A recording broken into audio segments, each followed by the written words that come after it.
Lecture du premier livre de Samuel.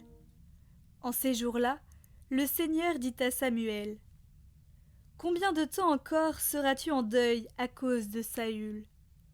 Je l'ai rejeté pour qu'il ne règne plus sur Israël. Prends une corne que tu rempliras d'huile, et pars.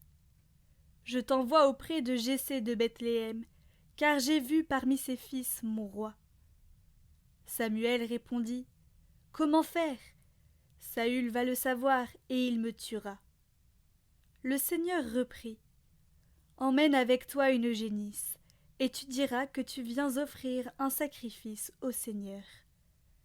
Tu convoqueras Jessé au sacrifice, je t'indiquerai moi-même ce que tu dois faire, et tu me consacreras par l'onction celui que je te désignerai. » Samuel fit ce qu'avait dit le Seigneur. Quand il parvint à Bethléem, les anciens de la ville allèrent à sa rencontre en tremblant, et demandèrent : « Est-ce pour la paix que tu viens ? » Samuel répondit : « Oui, pour la paix. Je suis venu offrir un sacrifice au Seigneur. Purifiez-vous, et vous viendrez avec moi au sacrifice. » Il purifia Jessé et ses fils, et les convoqua au sacrifice.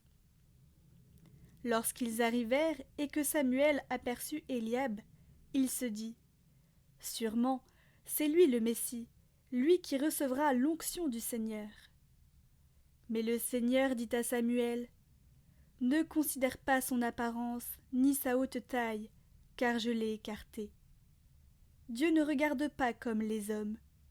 Les hommes regardent l'apparence, mais le Seigneur regarde le cœur. » Jessé appela Abinadab et le présenta à Samuel, qui dit : « Ce n'est pas lui non plus que le Seigneur a choisi. » Jessé présenta Shamma, mais Samuel dit : « Ce n'est pas lui non plus que le Seigneur a choisi. » Jessé présenta ainsi à Samuel ses 7 fils, et Samuel lui dit : « Le Seigneur n'a choisi aucun de ceux-là. » Alors Samuel dit à Jessé : « N'as-tu pas d'autres garçons ? » Jessé répondit : « Il reste encore le plus jeune, il est en train de garder le troupeau. » Alors Samuel dit à Jessé : « Envoie-le chercher.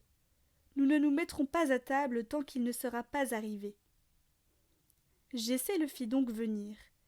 Le garçon était roux, il avait de beaux yeux, il était beau. Le Seigneur dit alors : « Lève-toi, donne-lui l'onction, c'est lui. » Samuel prit la corne pleine d'huile et lui donna l'onction au milieu de ses frères.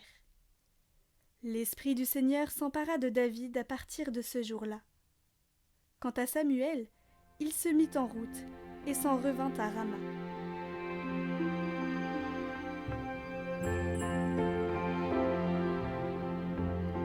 Évangile de Jésus-Christ selon saint Marc. Un jour de sabbat, Jésus marchait à travers les champs de blé, et ses disciples, chemin faisant, se mirent à arracher des épis. Les pharisiens lui disaient : « Regarde ce qu'ils font le jour du sabbat, cela n'est pas permis. » Et Jésus leur dit : « N'avez-vous jamais lu ce que fit David lorsqu'il fut dans le besoin et qu'il eut faim lui-même et ceux qui l'accompagnaient ? Au temps du grand prêtre Abiatar, il entra dans la maison de Dieu et mangea les pains de l'offrande que nul n'a le droit de manger, sinon les prêtres, et il en donna aussi à ceux qui l'accompagnaient.